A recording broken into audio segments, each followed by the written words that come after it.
Buenas noches, gente.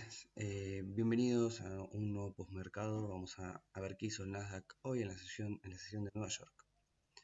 Arrancamos como siempre en un gráfico de 15 minutos para que se vea bien la estructura. Esto es lo que es el movimiento que hizo ayer. Observemos cuántos puntos hizo durante la sesión de Nueva York de ayer. Fueron 200 puntos aproximadamente al alza. Estuvo feo, como había comentado ayer en el postmercado, estuvo haciendo un lateral bastante feo. Miren, más allá de eso, desde, a ver, hace 29 días más o menos el Nasdaq arrancó con un rally alcista de más de 4.000 puntos al alza. Fue el máximo histórico que habíamos tenido, 26.800 más o menos. Claramente lo rompió, cambió la estructura. Esto es gráfico de un día. Cada vela es un día. Bueno, vamos a volver a lo que pasó hoy. Asia abrió acá con un pequeño gap, abrió el alza, unas mechas, hizo un retroceso. Quiere decir que en el premercado este ya era el mínimo de Asia.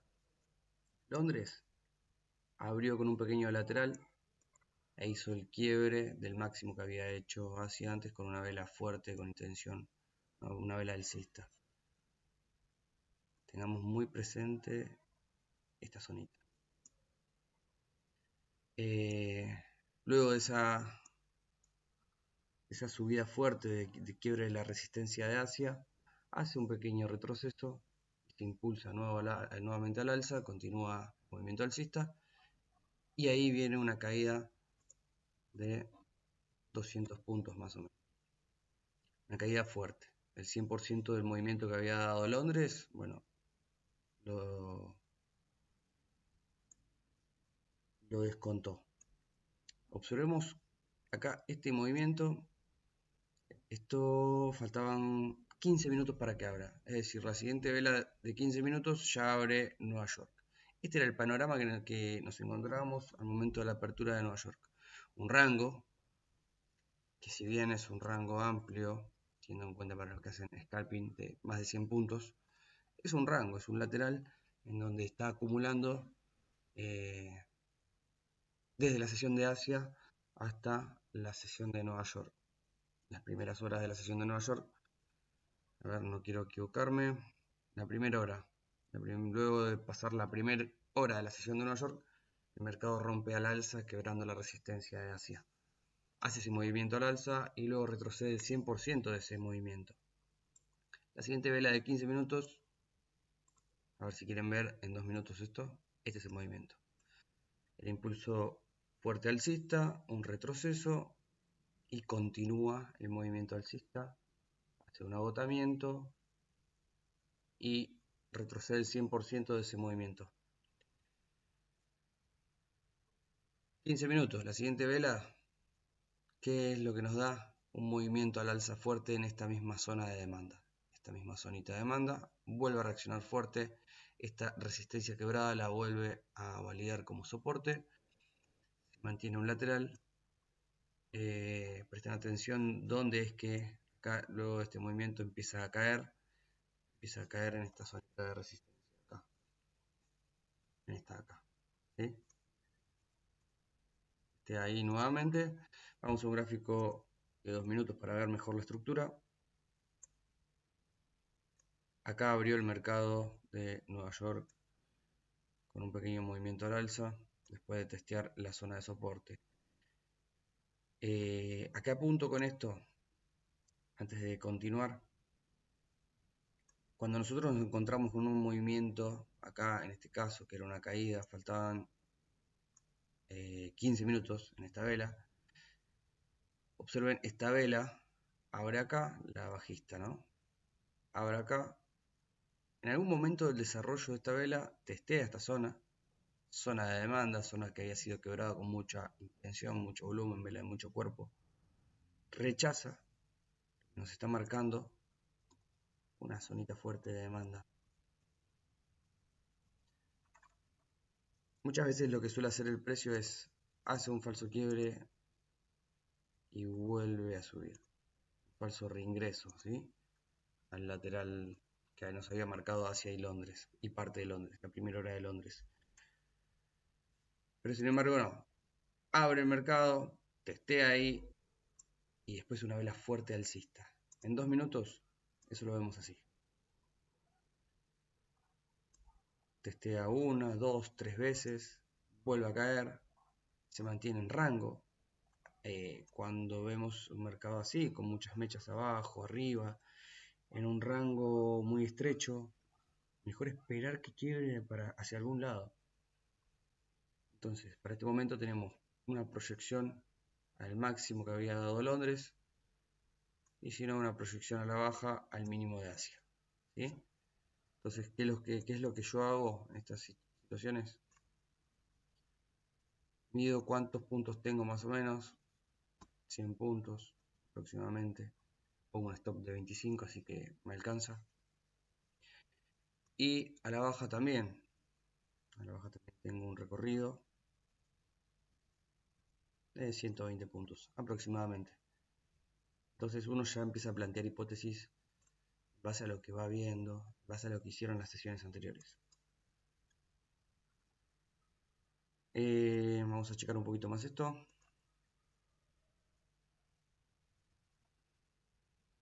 Veamos que en esta caída, además de que hay muchas mechas acá abajo, hay una mecha fuerte acá también.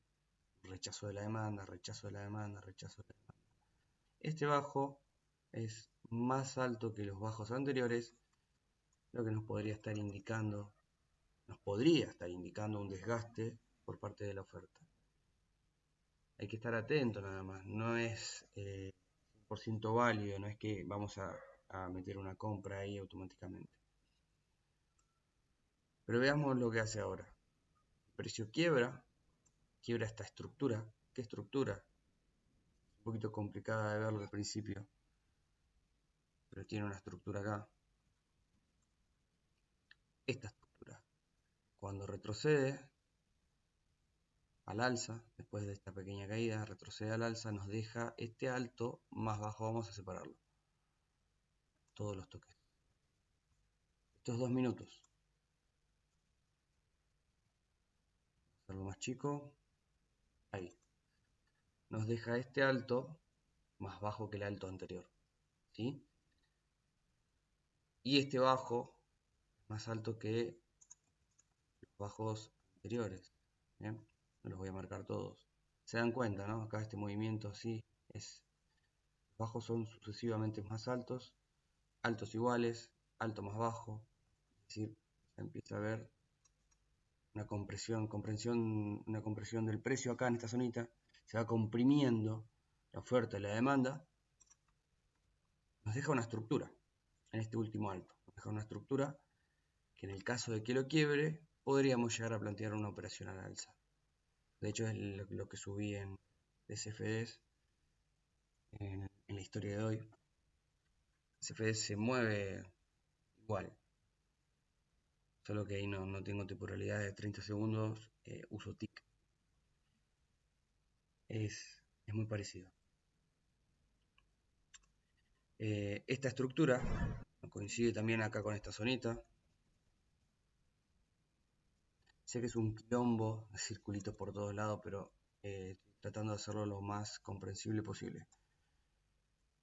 Acá esta zona, la quiebra, ¿sí? Se dan cuenta como quiebra esta estructura hacia acá, con fuerza.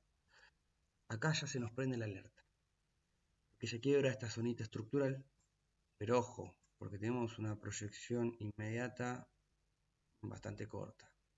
Tenemos acá el 1 a 1, vamos a gráfico operativo, suponiendo, yo les había explicado que veo la sesión en 2 minutos y cuando hay algo que me llama la atención, hay algo que podría llegar a cumplir con ese etapa operativo, me paso al gráfico de 30 segundos. Vamos a borrar esto, si no es un lío. Esa es la apertura, son todos los círculos que les había marcado.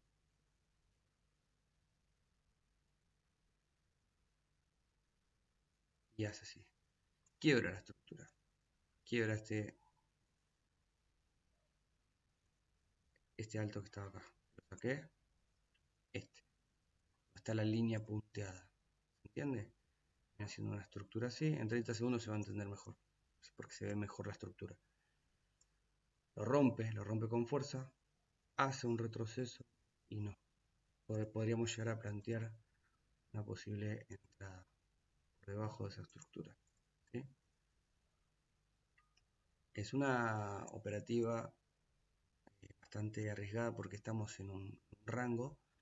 El 1 a 1 lo tenemos en la resistencia. Puede ser un poquito complejo tomarlo. Ese es el que había subido en CFDs en la historia. Hace movimiento alcista, un poco lateral, lateraliza un poco. ¿Y a dónde va el precio antes de hacer un retroceso de nuevo a la zona quebrada? Se va acá, a la zona de máximo de Londres. Por eso digo que es importante marcar bien las zonas, tener una proyección clara. Si marcamos bien las zonas, los máximos de las sesiones, zonas de liquidez donde puede ir a buscar mitigar el precio, donde puede ir a mitigar el precio, y tenemos una proyección inmediata de por lo menos el 1 a 1 y una proyección máxima de un ratio razonable. Hay gente que busca 10-1, pero no me parece razonable ese tipo de ratio. Tienen que estar dispuestos a perder muchas operaciones. Eh, Nada, eso es muy particular de cada uno. Siempre lo digo, el ratio es psicológico, porque cuando uno recién está empezando, puede ser que cierre las operaciones antes, quiera de que llegue al 1 a 1. Ojo, hay gente que opera con ratio negativo, pero lo más común es que no sea así. Entonces, cuando uno está empezando, suele cerrar las operaciones en menos del 1 a 1. Sin embargo, el stop se lo comen todo. Entonces los números no cuadran, no te dan los números. Por eso es que siempre digo que más allá de lo técnico, si tienes una proyección razonable para que el precio se desarrolle, el ratio suele ser psicológico-emocional.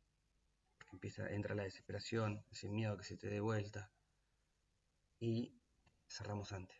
Después cuando vemos el gráfico, una vez que ya pasó el movimiento, ya cerramos la operación, resulta que llegó el 1.3, para dar un ejemplo.